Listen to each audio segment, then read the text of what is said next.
Q&A, karena setiap pertanyaan selalu ada jawaban. Dipandu oleh Yohana Margareta.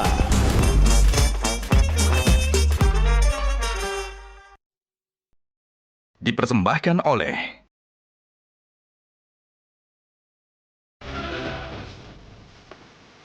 Panelis kita hari ini.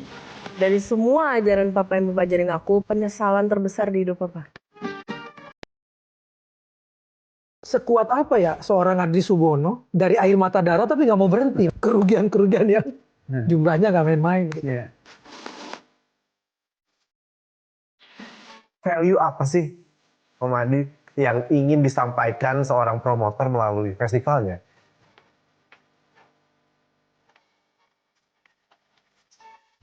Banyak sekali promotor-promotor sehingga terjadilah perang harga. Kalau dulu kan saya sendiri gitu lah. Jadi saya bisa kontrol harga. Keamanan di Indonesia gimana? Anda menjamin nggak? Boleh nggak saya bawa senjata? Di mana saya bisa menemukan frekuensi di mana Tante Ainun ibu itu ada di sana. Kalau saya bisa menemukan frekuensi itu, mungkin saya bisa berhubungan dengan beliau. Saya dikasihkan kesempatan hidup. Bom Meret itu terjadi sekitar 30 meter dari kamar saya. Gajah Duduk dipilih karena sudah lama hadir dalam mewarnai perkembangan berbusana di Nusantara dan telah melekat di hati lapisan konsumen secara turun-temurun. Perkembangan sarung sedemikian pesatnya sehingga sekarang tidak hanya dikenakan oleh pria sebagai outfitnya, karena kain sarung Gajah Duduk menawarkan kenyamanan yang sesungguhnya serta tidak bisa dibandingkan. Hal ini sesuai dengan tagline kita, Legenda Nusantara, bahwa sarung adalah budaya kita, sarung adalah Indonesia.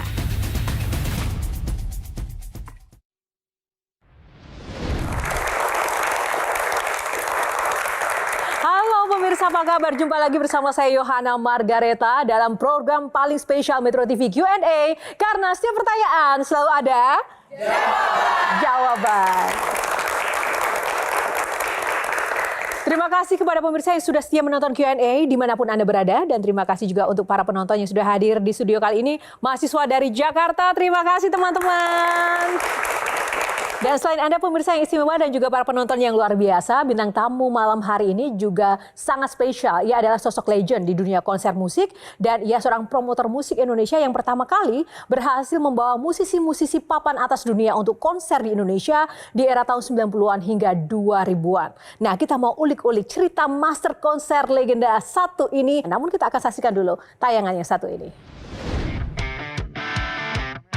Adri Subono lahir pada tanggal 11 Januari 1954 adalah pendiri Java Musikindo, sebuah perusahaan promotor musik ternama di Indonesia era 90 hingga 2000-an. Selama bertahun-tahun, Adri telah mendatangkan berbagai musisi terkenal dari mancanegara untuk tampil di konser-konser yang diselenggarakan di Indonesia melalui Java Musikindo.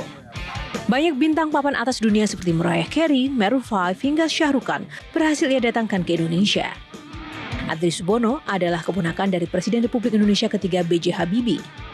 Ia menikah dengan Krisya Subono pada tahun 1978 dan memiliki 3 anak yaitu Melanie, Adrian, dan Kristi. Sempat vakum membuat konser dan mendedikasikan diri di dunia pendidikan. Seperti apa gebrakan baru Adri Subono di Si Master Konser? Langsung saja kita tanya, karena setiap pertanyaan selalu ada jawaban. Ya, langsung saja kita akan sambut Mas Adri Subono. Halo Mas Adri, apa kabar? Baik. Master konser kita Mas Adri, sebelum duduk, Mas Adri kemana aja selama ini? Saya sudah menunggu-nunggu gebrakan baru Mas Adri. Mengundang siapa lagi nih ya Mas Adri Subono? Kemana aja? Kemana aja? Ngurusin cucu. Ngurusin cucu. Ya sekarang menikmatin aja menikmatin cucu, keluarga, ngurusin yang dulu jarang diurusin. Mas Adri, sebelum kita tanya lebih jauh lagi tentang Mas Adri, harus jawab singkat dulu nih. Bikin konser atau nonton konser? Bikin konser. Bagi-bagi flyer atau bikin spanduk? Bikin spanduk. Bikin spanduk, kenapa? Bagi flyer nggak diambil, dibagiin, nggak ada yang ngambil. Nggak ada yang ngambil ya. Tapi katanya istrinya yang lebih banyak Istri diambil saya bagi flyernya. ikut bagi-bagi, pada ngambil. Istri saya cantik kan. Private concert atau public concert? Public concert. Oke, dididik ayah atau dididik paman? Dua-duanya. Dua-duanya. Mesti saya jujur mengatakan dua-duanya. Mereka punya cara sendiri-sendiri. Oke. Mariah Carey atau Shah Rukh Khan? Mariah Carey. Kenapa harus ada ohnya gitu? Nah, dua-duanya bagus, dua-duanya is diva. Cuma Shah Rukh Khan ribet. Mariah Carey juga ribet, apalagi dia pakai hak tinggi selalu kan. Sekali cepet waktu dia bad mood ya? Iya, bad mood. Sekali waktu dia pakai gitu, dia jatuh, udah yang semua orang kena imbasnya. Memangnya kenapa Shah Rukh Khan? Dia idola saya loh, Mas. Oh iya, Shah Rukh Khan dia dancernya banyak sekali, dan ya boleh dikatakan saya selalu on time dengan waktu. Mereka enggak gitu lah. Oke. Pada waktu itu dancernya ya. Baik, terima kasih. Silakan Mas Adri. Baik, nanti saya mau tanya-tanya di balik layar aja soal Shah Rukh Khan. Tapi kita mau buka box dulu. Untuk Mas Adri, box berapa Mas yang akan dipilih? Box nomor 5. Box nomor 5. Kita buka box nomor 5. Raja Konser, tepuk tangan. Saya masih ingat di era 90-an sampai 2000, itu hanya ada Java Musikindo di Indonesia yang menjadi promotor terbesar. Kok bisa sampai sebegitunya, memang sepowerful apa sih Adri Subono? Padahal kan kalau jadi promotor harus banyak duit nih. Berarti paling kaya ya Mas Adri? Bukan juga. Saya bukan raja konser loh. Mungkin saya dulu aktif sekali pada zamannya dulu ya. Ya bukan kaya ya. Modal dulu dengan modal sekarang beda. Karena harga artis dulu lebih murah daripada sekarang. Sekarang harga artis bisa jadi 20-30 kali lipat daripada dulu. Kalau dulu Bruno Mars berapa? Sekarang berapa tuh Mas? Bruno Mars ya bilang aja 100 perak gitu ya. Sekarang mungkin udah 20-30 kalinya gitu lah gitu ya. Karena Bruno Mars juga dulu waktu pertama kali datang ke sini dia belum apa-apa kan. Dia pertama kali keluar negeri dari Amerika. Keluar dari Amerika untuk bikin konser di Indonesia itu pertama kalinya. Sekarang dulu dia belum menang award, belum dapat apa-apa kan. Sekarang dia udah dapat award segala macem. Dan sekarang banyak sekali promotor sehingga terjadilah perang harga. Kalau dulu kan saya sendiri gitu lah. Jadi saya bisa kontrol harga. Kenapa dulu Java Musikindo hanya bisa menjadi satu-satunya, itu gimana cara? Apakah memang nggak ada saingan atau karena memonopoli mendominasi? Nah, dulu tuh masih jarang, orang nggak tahu tuh promotor tuh apa gitu loh. Promotor apa tugas dari seorang promotor? Itu saya juga waktu itu untung-untungan, bukan untung-untungan. Saya bilang saya mau jadi promotor. Saya mau datengin artis-artis dunia datang ke Indonesia. Karena jarang sekali ada artis yang datang ke Indonesia kan. Semua cuma mampir di Singapura, di Manila, di Australia. Tapi jarang ke Indonesia. Saya pikir itulah diperlukan seorang promotor atau seorang panitia untuk membuat satu konser. Tanpa ada panitia atau promotor, artis nggak akan datang ke Indonesia. Apa yang menggerakkan Mas Adri ingin mendatangkan artis-artis papan atas itu ke Indonesia? Apakah? Duit. Memangnya besar ya Mas? Iya besar lah. Keuntungan jadi promotor. Dunia musik tuh nggak ada matinya kan, dunia konser tuh nggak ada matinya. Artis tuh kebanyakan mendapatkan uang di konser mereka. Bisa untung berapa banyak tuh yang paling tinggi yang pernah diraih Mas Adri pada saat itu tuh? Keuntungan terbesar di konser dibandingin siapa? Keuntungan dan kerugian ya. Kerugiannya saya kehilangan rambut. Keuntungan tuh bisa sampai berapa? Banyak cuannya? Banyak. Kira-kira kerugian juga bisa. Lebih dari 30 miliar? Oh enggak, dulu harga artis nggak semiliar-miliar kayak sekarang gitu. Dulu harga artis masih puluhan ribu, bahkan cuma berapa ratus ribu mungkin ya. Sekarang dolar kan, ya? Iya, sekarang kan udah jutaan dolar gitu, beda. Kenapa susah Mas untuk masuk ke Indonesia? Dulu Indonesia tuh tidak segampang sekarang. Dulu tuh keadaan ada macam-macam lah. Ada dulu nggak seaman sekarang lah. Ada bom Marriott segala macam, ingat kan, sehingga terjadilah travel warning, travel ban, sehingga orang datang ke Indonesia juga, artis datang ke Indonesia juga berpikir dua kali. Dan belum banyak artis datang ke Indonesia, sehingga untuk referensinya mereka juga nggak punya artis mana yang udah pernah datang ke Indonesia. Jadi mereka nggak bisa tanya kepada siapa-siapa, jadi gitu lah. Jadi makanya pertama kali dulu waktu saya mau datangkan artis ditanya oleh agennya, keamanan di Indonesia gimana? Anda menjamin nggak? Boleh nggak saya bawa senjata? Ya nggak boleh lah, saya bilang kayak gitu lagi. Dari 5 artis yang saya udah deketin, mungkin saya kehilangan 200 artis gitu. Mas Adri, memangnya itu menjadi cita-cita Mas Adri ya jadi promotor, kan katanya mau jadi tentara. Iya, nggak jadi cita-cita. Saya pertama kali saya pengen jadi tentara dulu sih, karena ayah saya seorang tentara kan. Saya pengen jadi tentara, cuma karena satu dan lain hal saya nggak diterima jadi tentara lah pada waktu itu, sehingga saya diberangkatkan oleh ayah saya ke luar negeri, ke Jerman gitu. Tapi menjadi promotor itu karena saya pikir saya dari dulu tuh senang dengan musik. Saya dulu pernah jadi penyiar radio dari tahun 70. Saya kalau keluar negeri selalu nonton konser dan menyempatkan diri lah untuk nonton konser, dan jadi tergelitik lah pengen bikin nih, kenapa nggak bisa ini terjadi di Indonesia gitu lah. Ini Akon sejati, anak konser sejati. Oh gitu ya Mas. Iya. Nah, apakah dengan background ponakan seorang Habibie itu mendukung karir Mas Adri sehingga menjadi satu-satunya promotor di Indonesia yang dulu luar biasa? Bukan satu-satunya, mungkin ada satu lain tapi tidak aktif seperti saya. Saya agresif sekali kan. Ngefek nggak menjadi ponakan Pak Habibie dengan karir jadi promotor? Masa sih? Nggak sama sekali. Dengan segala hormat saya kepada beliau Habibie. tidak memberikan akses tertentu terhadap channel. Beda. Soalnya kalau Pak Habibie kita ngomong kapal terbang, pasti kita bisa punya akses. Tapi kalau soal musik, pendekatan ke artis, kepada agent, enggak, itu beda. Berarti sekarang bisa dibilang sudah mengalami fase financial freedom ya Mas ya. Apakah dulu berarti tabungannya banyak banget ya, sudah settle ya dari hasil konser, memang menjanjikan itu ya Mas? Duitnya cuma segini, cuma harus pinter aja. Karena duitnya cuma segini, jadi kita pinter-pinter harus mengaturnya lagi. Masa sih cuma segini? Ya gitu. Nggak percaya sih. Harus pinter-pinter mengaturnya gitu. Oh gitu ya. Apakah juga Mas Adri menjadi konsultan untuk para promotor-promotor kekinian sekarang? Saya sering diajak ngobrol sama namanya promotor-promotor sekarang. Ya kita bertukar pikiran. Satu hal yang Mas Adri pesankan, nasihatkan ke para promotor zaman sekarang tuh soal apa biasanya Mas, rata-rata Mas? Tetap bertahan, tetap jangan terlalu jangan gila-gilaan beli artis dengan harga yang mahal gitu loh. Karena sekarang terjadinya banyak sekali perang harga kan. Nah itu kadang-kadang yang untuk saya pikir itu nggak sehat gitu lah. Kalau terjadi perang harga, nanti terjadinya harga tiket juga mahal jatuhnya kan gitu kan. Total berapa ratus konser yang pernah dibikin? Sekitar 120. Saya selalu menempatkan artis Indonesia sebagai opening act biasanya.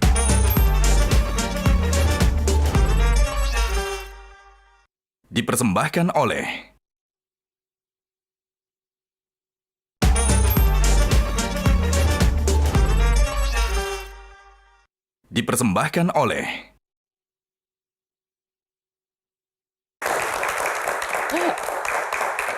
Ya, terima kasih pemirsa, masih bersama Mas Adri Subono. Nah, kali ini teman-teman di studio dan juga Mas Adri, saya tidak sendiri, ada rekan panelis yang nanti juga akan menemani saya mengulik-ngulik sosok Adri Subono. Kita langsung undang panelis kita yang akan menemani saya pada malam hari ini. Kita undang Kang Maman. Kang Maman, tepuk tangan lebih meriah lagi.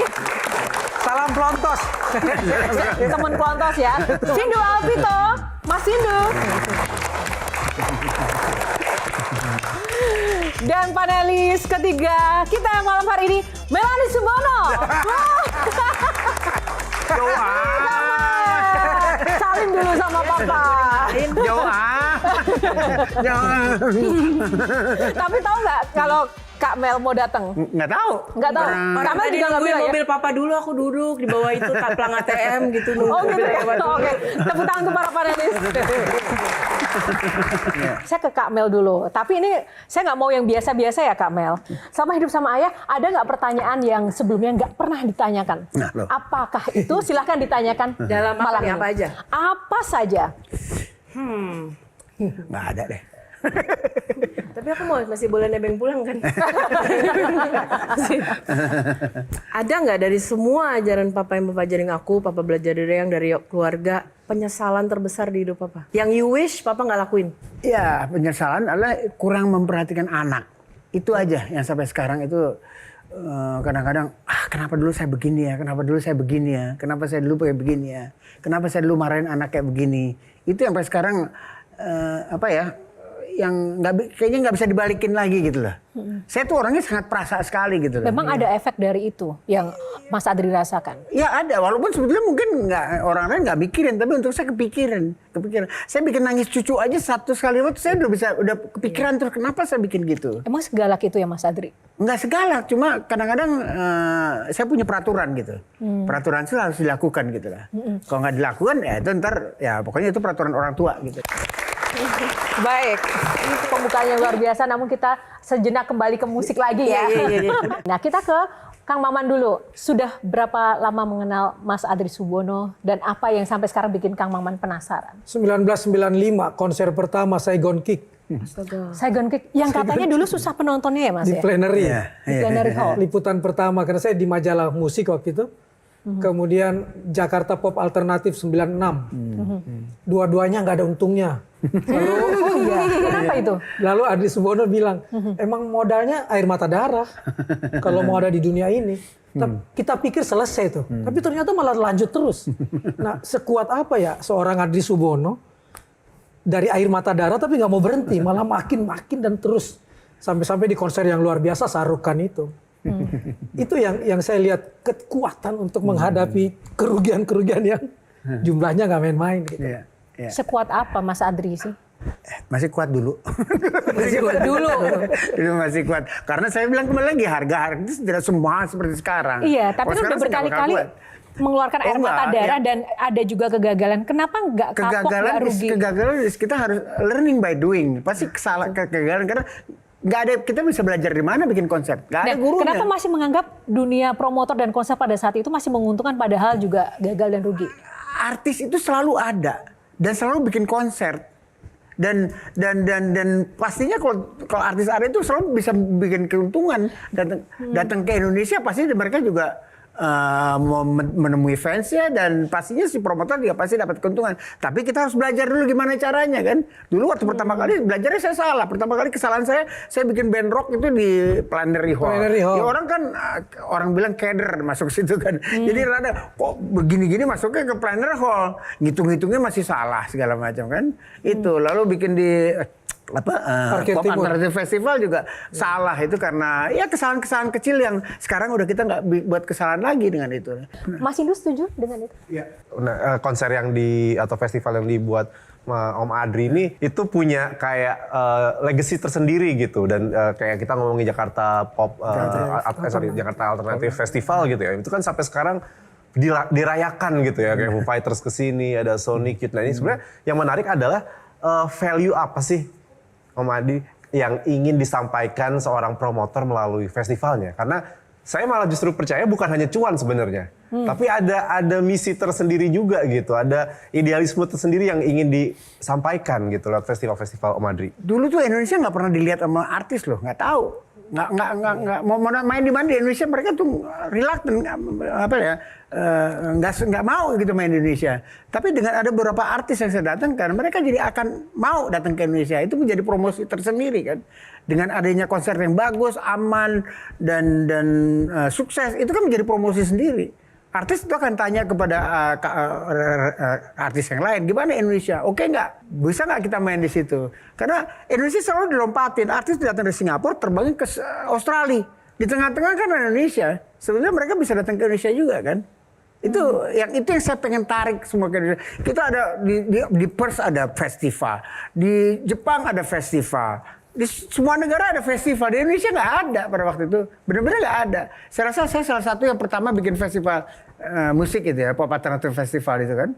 Dan itu band besar sekali kayak siapa, Foo Fighter. Sekarang Foo Fighter udah sebesar apa kita nggak taw gitu. Kak Mel, soal musik nih, ke Papa mau nanya apa? Apa mimpi Papa sampai Papa menjadi orang yang, aku nggak tahu, koreksi ya kalau salah ya, yang pertama kali memang menyetarakan. Bukan cuma bawa artis Indonesia jadi pembuka ya, tapi karena aku yang mengerjakan ridernya dan apa segala macam, treatmentnya benar-benar sama. Benar-benar sama. Kalau si A ditreat begini, maka artis Indonesia harus ditreat begini. Pada saat itu kan belum. Benar-benar ngebawa apa sih yang Papa pengen? Kenapa berani? Kenapa enggak gitu? Saya udah keluarkan duit sekian banyak untuk si artis. Itu nanti ada artis Indonesia kita bisa angkat. Dia juga bisa belajar juga dari apa yang dilakukan oleh si artis yang kita datangkan gitu juga kan. Dan sebetulnya gampang kan, kita udah datang, kita udah keluar modal segini, ini modal yang artis Indonesia juga datang ke sini nggak sebesar kalau kita datang artis luar negeri karena kita nggak bayar pesawat segala macam. Tapi dengan kita menyetarakan mereka juga bisa belajar kan. Artis asing itu disiplin loh, sangat tertib dalam melakukan kerjaannya dia dan mengikuti riders sih, walaupun ada 1-2 yang nakal. Saya selalu menempatkan artis Indonesia sebagai opening act biasanya. Jadi, artis bukan, walaupun kita dibatasin artis Indonesia boleh menyanyi berapa lagu gitulah. Pada waktu Pop Alternatif Festival memang mereka bilang tidak boleh banyak artis Indonesia yang tidak boleh banyak lagu artis Indonesia boleh nyanyi gitu kan.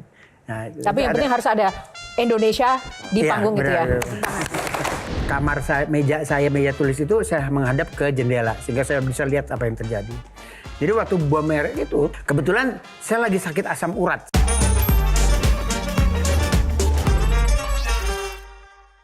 Dipersembahkan oleh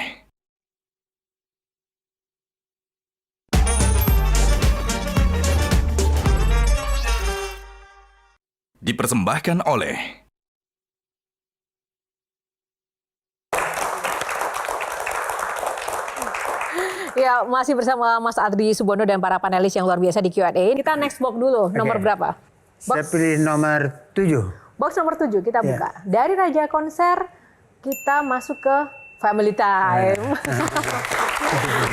Baik, kita mau masuk lebih dalam lagi ya tentang sosok Adri Subono yang tadi Kang Maman bilang sosoknya disiplin, sangat keras, tegas seperti itu. Sehingga sukses juga menghasilkan konser-konser yang luar biasa di Indonesia. Pasti nggak mungkin dong tanpa dukungan family. Walaupun tadi Mas Adri bilang family-nya sering ditinggal-tinggal ya karena nggak banyak waktu begitu. Nah, Mas Sindu dulu yang kemarin juga sempat ketemu Mas Adri mengulik-ulik lebih dalam. Tenang Pak, tenang Bang. Oke, kalau ngomongin Om Adri dan keluarga, sebenarnya aku juga justru tertarik relasinya dengan almarhum B.J. Habibie gitu ya. Dan waktu kita sempat ngobrol-ngobrol ini ada satu yang aku rasa gagasan-gagasan almarhum B.J. Habibie itu banyak yang mengendap justru di di Om Adri karena teman ngobrolnya kan. Contohnya gitu kan. apa yang Mas Sindu tangkep? Waktu Om Adri cerita kalau waktu almarhum kehilangan Ibu Ainun dan itu sangat-sangat duka gitu ya. Terus punya gagasan membuat telepon lintas dimensi. Jadi ini konsepnya artinya sebenarnya mungkin buat almarhum B.J. Habibie masuk akal sebenarnya. Nah, ini mungkin bisa diceritakan sedikit nggak tuh gimana tuh Om Adri?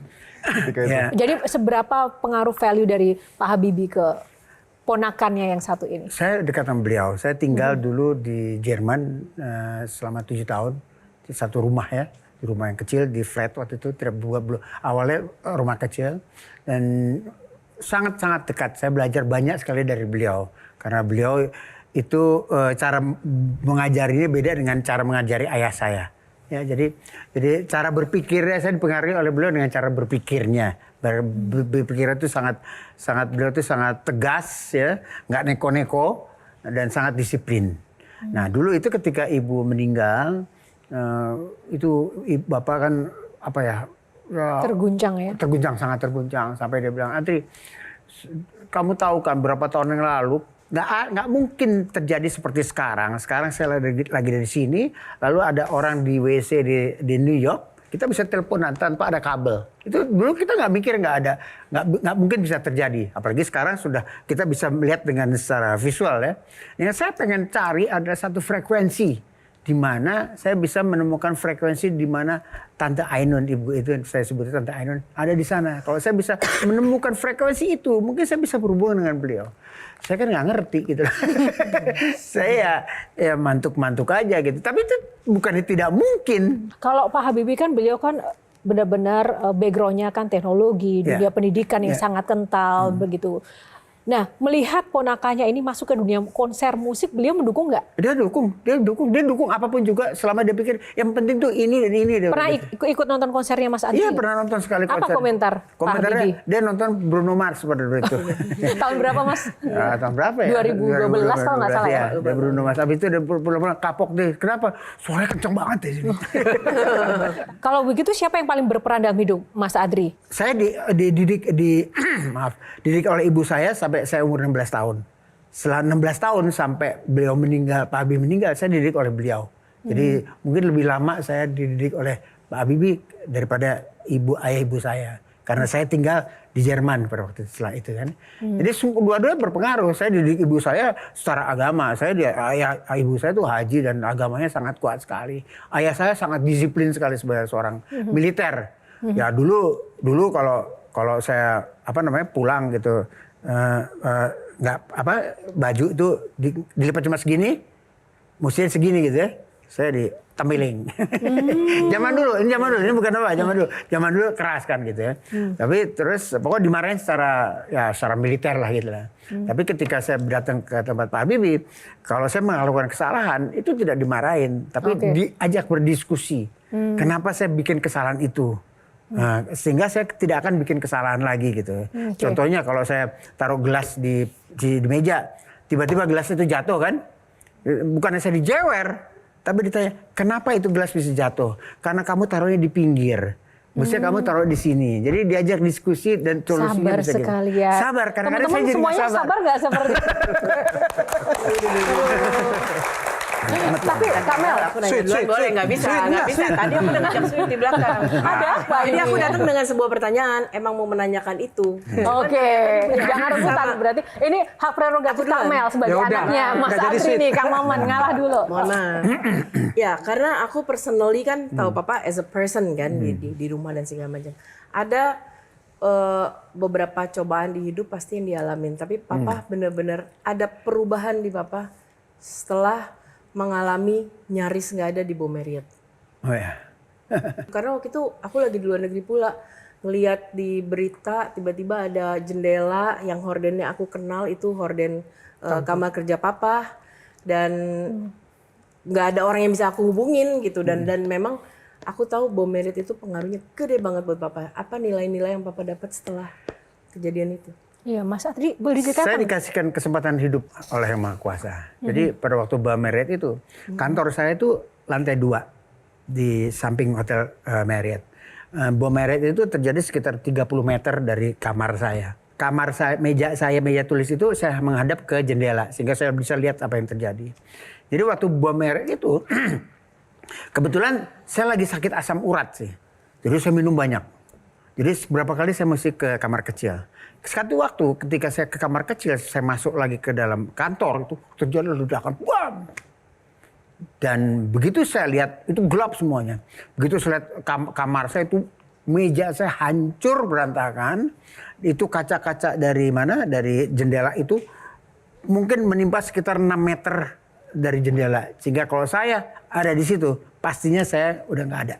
Itu terjadi tahun 2004 pada waktu itu. Apa yang Mas Adri kemudian pikirkan dan rasakan ketika melihat berada di situasi seperti itu? Ya, ketakutan. Saya turun ke bawah itu seperti gelap semuanya.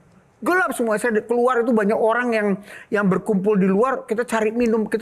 Saya bekas minum air siapa saya nggak tahu. Saya minum tegak. Saya seperti kita kalau ngeliat di film-film itu loh. Jadi orang-orang pada ketakutan, gelap semuanya. Lobbynya gelap. Dan itu dahsyat sekali sehingga saya sejak itu saya takut naik pesawat. Saya nonton ke bioskop, saya pergi ke bioskop, berapa menit kemudian saya minta keluar kan, suaranya kencang sekali kan. Itu lama sampai saya bisa recover dari itu. Ya, saya tahu saya dikasih kesempatan sekali lagi untuk ya memperbaiki diri untuk hidup. Apa yang berubah setelah itu, Mas Adri? Saya mulai sholat. Walaupun sedikit-sedikit tidak sampai sekarang. Alhamdulillah saya sholatnya sekarang lebih rajin daripada dulu lah gitu. Jadi step by step saya memperbaiki hidup saya lah gitu lah. Kang Maman. Saya ingin balik ke era Pak Habibie. Ya. Kalau 17 Agustus terlihat di layar kaca ada Mas Adri Subono di istana. Tapi kok nggak memanfaatkan nepotisme yang nggak minta jabatan dan macam-macam ya seperti anak-anak sekarang ya? Waduh.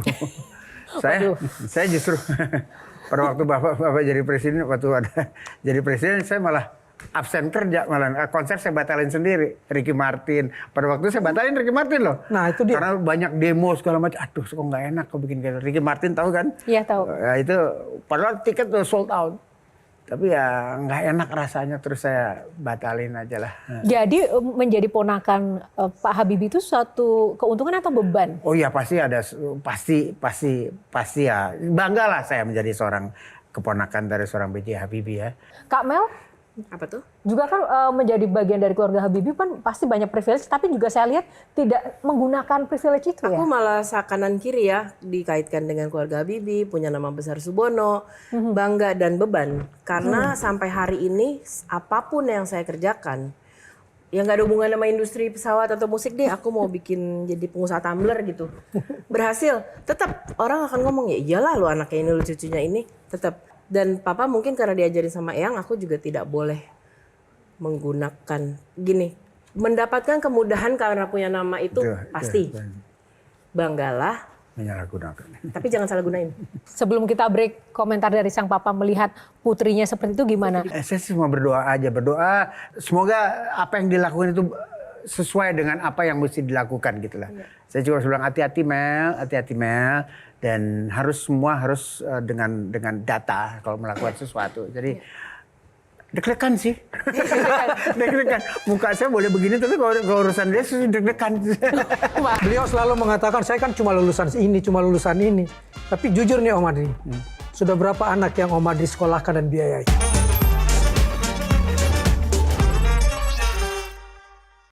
Dipersembahkan oleh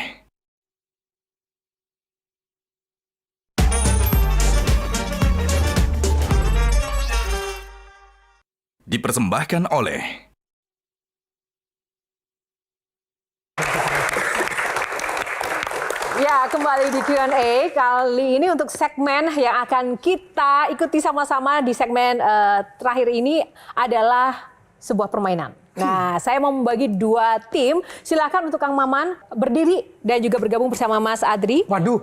Nah, ini satu tim nih ya. Silakan Mas Adri. Boleh di podium kita sebelah anak kiri. muda.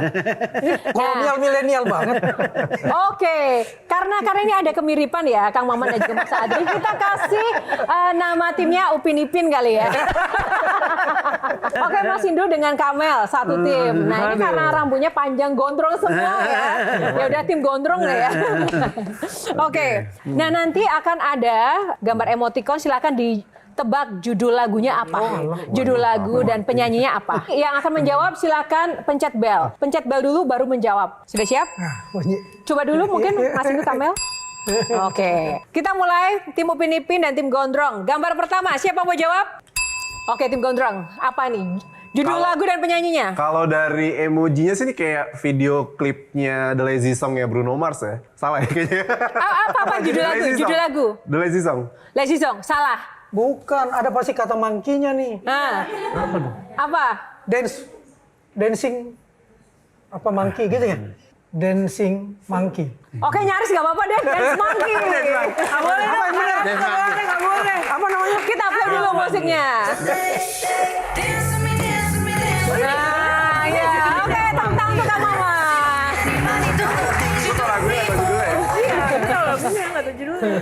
Nah, gambar kedua kita akan buka judul lagu dan penyanyinya. Oke, Kang Maman. Tulus, hati-hati di jalan. Wih, betul. Keren. Kita play dulu dong. Hati. Kita akan bersama. Betul Kang Maman, tepuk tangan Kang Maman. Luar biasa. Nggak ada penghalang jadi cerah. Selanjutnya. 2-0 ya ini ya, 2-0. Ayo nih, milenial dan kolonial. Gue dia cuma mencet. Kesenangannya Mas Adri. Apa? Eric Clapton. Judul? Tears in Heaven. Benar. Tears in Heaven, benar ya?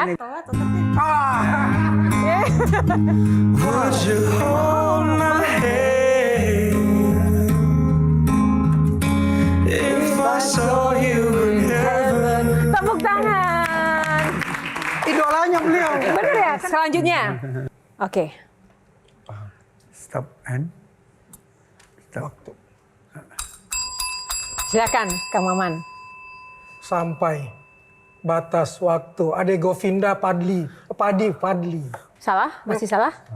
Fadli Judulnya? Padi, ya. Tanpa batas waktu. Tanpa batas waktu. Enggak. Kasih kesempatan. Oke.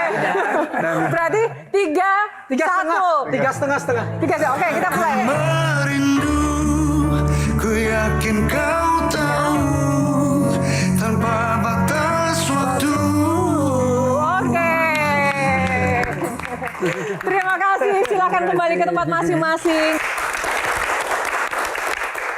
Aduh, gimana nih tim Upin Ipin akhirnya memenangkan ya, senior memang beda ya.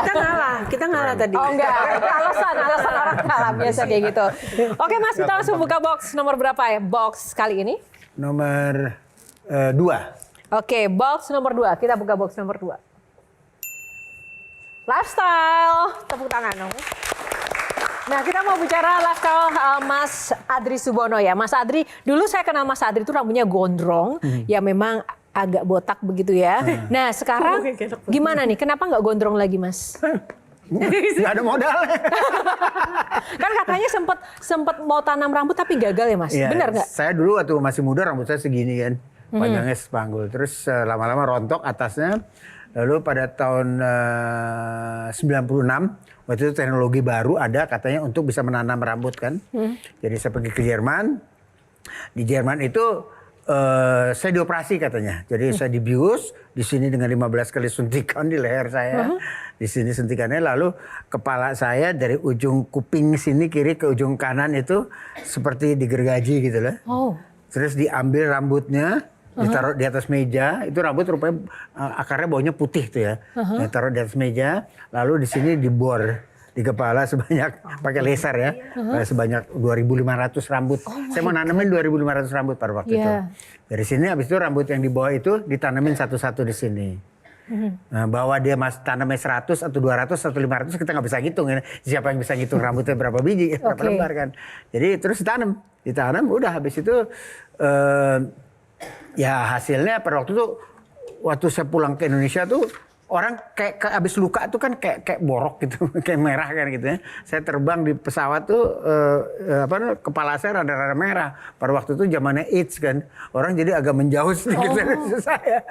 Jadi sekarang jahitannya ada dari kuping sini sampai kuping kanan ada jahitan saya. Tapi sukses waktu itu ya? Enggak, jadi segini aja sekarang. Jadinya kayak strawberry tuh. Oke, kalau soal lifestyle nih Kang Maman. Enggak, yang menarik Mas Adri itu dari dulu seperti ini aja.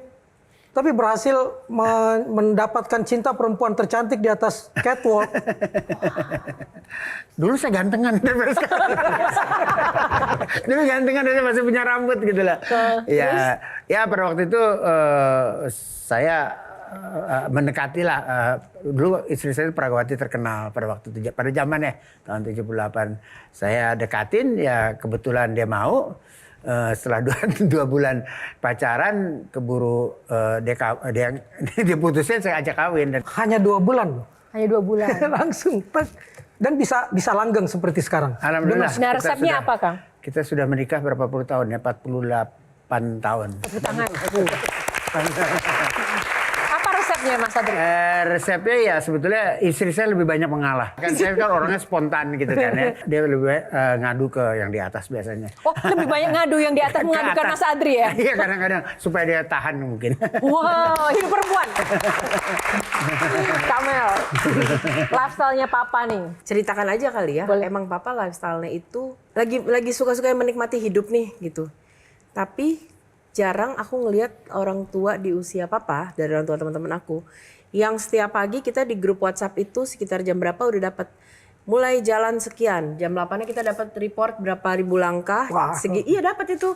Dan kita pasti dinyalain live location. Jadi kalau ada apa-apa kita tahu nih ngejarnya kemana gitu kan. Dan itu dikonfirmasi oleh teman-teman aku. Jadi dia banyak lewat rumahnya Bertrand, rumahnya siapa? Bapak lu udah lewat pagi ini. Bapak lu udah lewat gitu. Jadi itu sangat dipupuk banget sih gimana olahraga berjalan sampai hari ini. Sekarang dia lagi doyan menjaga badan dengan intermittent. Apa yang membuat Mas Adri memiliki gaya hidup sehat seperti yang saya olahraga dari umur 16, saya nggak pernah berhenti olahraga. Oh, saya pernah dioperasi jantung. Saya pernah dipasang ring, 5 ring per waktu. Sekitar berapa tahun? 13 tahun yang lalu gitu. Dan di situ waktu saya sebelum masuk kamar operasi itu, saya berhenti ngerokok. Saya terakhir ngerokok adalah ketika saya mau masuk kamar operasi. Dan saya berhenti sekaligus gitu. Karena saya pikir saya nggak mau kurangin 1 rokok, 2 rokok, 3 rokok. Mungkin susah berhasil ya. Tapi saya berhenti itu. Dan saya pada waktu itu saya mau sehat. Saya bilang saya mau lihat cucu saya. Sekarang saya pengen lihat cucu saya menjadi seorang sarjana. Jadi selalu saya punya satu motivasi untuk tetap sehat lah gitu. Papa dulu ngajarinnya gimana sih umur 0 sampai 20. 20? Belajar untuk hidup. Belajar doang, belajar gitu. 20 sampai 50 mau 40 bekerja. cari uang. Kesannya mau nikmatin hidup. Jadi Papa tuh udah kayak punya Timeline ya. timeline. Kalau dari Mas Indo Nah ini sendiri yang menarik apa? adalah justru kesehatan mentalnya.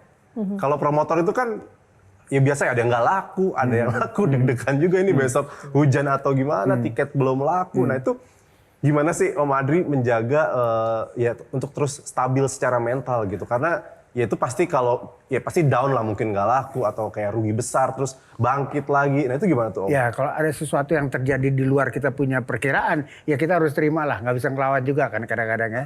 Itu di dalam konser itu kadang-kadang kita rugi, kadang-kadang kita teruntung, kadang-kadang kita dikibulin sama salah satu sponsor atau apa itu kan kita harus bisa terima. Pernah yang penting, ya, Mas? Oh ya, yang penting konser itu harus sukses, aman dan tidak terjadi apa-apa. Bayangin di tengah puluhan ribu penonton, ribuan penonton itu kan bisa terjadi, semua bisa terjadi kan dulu.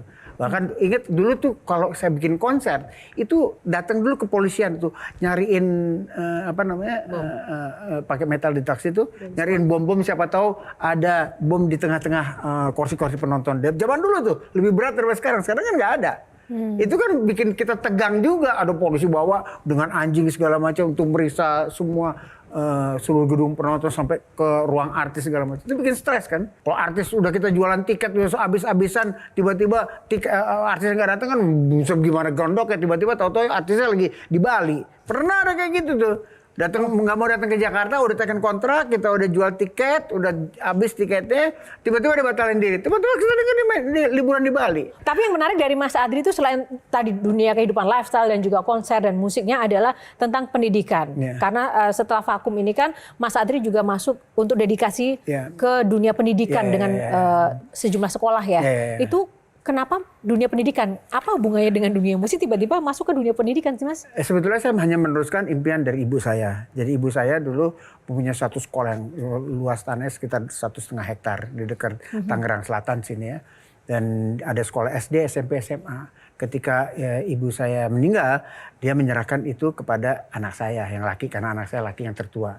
Dan saya mendampingi anak saya untuk meneruskan impian ibu saya gitulah. Terima kasih. Ini yang menarik, Mel. Beliau selalu mengatakan saya kan cuma lulusan ini. Tapi jujur nih Om Adri, sudah berapa anak yang Om Adri sekolahkan dan biayai? Ya nggak tahu.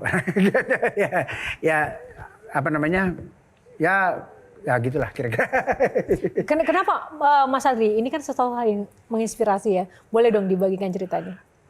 Enggak, saya selalu mengajarkan anak-anak bahwa uang yang kita punya itu bukan uang kita. Saya pernah punya pengalaman buruk sekali.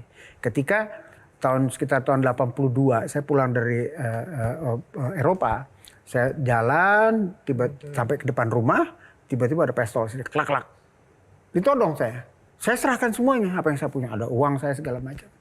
Dari situ saya belajar bahwa apa yang saya punya itu ada hak orang lain yang harus kita serahkan kepada mereka, ya kan? Ya itu 2,5% itu yang kita harus. Semenjak itu saya belajar bahwa mungkin dulu saya lupa ya, tapi itu saya belajar bahwa ini adalah kita harus mendistribusikan kepada orang-orang yang berhak. Sebelum kita akhiri, pesan untuk teman-teman anak-anak muda di luar sana, Mas. Untuk promotor sebetulnya, Silakan, boleh. Banyak, tetap optimis. Indonesia itu bukan hanya Jakarta. Konser itu bisa dilakukan di Semarang, di Surabaya, di Bali, di Makassar segala macam. Pasar itu masih besar sekali. Jadi tetap fokus, berikan yang terbaik apa yang kalian bisa buat, dan antar promotor itu sebaiknya kita bisa berbicara sehingga tidak terjadinya perang harga. Itu kira-kira. Terima kasih. Mas Adri Subono, luar biasa. Si Terima master kasih. konser kita malam hari sudah berkenan di Q&A, berbagi inspirasi dan juga cerita yang luar biasa. Dan tepuk tangan untuk para panelis kita. 3 sosok inspirasi juga yang berkenan hadir. Dan semoga edisi kali ini bermanfaat dan juga memberikan inspirasi bagi Anda pemirsa dimanapun Anda berada. Terima kasih juga, tepuk tangan yang paling meriah untuk teman-teman mahasiswa yang ada di studio. Dan tak lupa terima kasih untuk sarung gajah duduk legenda Nusantara yang ada tulisan Arabnya yang sudah menyiapkan busana yang saya kenakan pada malam hari. Tepuk tangan untuk sarung gajah duduk. Dan pemirsa, terima kasih sekali lagi untuk kesetiaan Anda. Kita akan berjumpa di episode menarik Q&A lainnya. Tetaplah bersama kami, hanya Q&A di Metro TV yang membawa inspirasi dan kisah-kisah menarik untuk Anda. Karena setiap pertanyaan selalu ada jawaban. Ya, saya Yohana Margarita undur diri. Sampai jumpa lagi. Mas Adri, terima kasih. Q&A, karena setiap pertanyaan selalu ada jawaban. Dipandu oleh Yohana Margareta.